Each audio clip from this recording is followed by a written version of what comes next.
I'm here to get some network, get some business, investors and some providers hopefully. And how long have you been on the academy? I've been on the academy for just a couple of months now. I'm full-time into property. I've got a 6-figure deal sourcing company now and it's going amazing. Great, awesome. And how did you build that? So I joined the academy last year in August.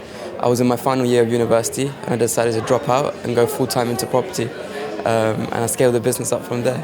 Great, and you're happy you made that decision? Through the academy. So I went, last August I came here and 1 week, 4 days here changed my whole perspective on business and life. So it's amazing. What would you say to someone who's looking to get into property? You should do it, 100% do it. It's life-changing. I think before getting into property, if you have the money, I think invest yourself into good education. I think the academy is it's the best education. Great, awesome. And what's your plans for the future with property? Future, I'm looking to get into development, get a few houses, like wealth building. So hopefully we can do that. So yeah.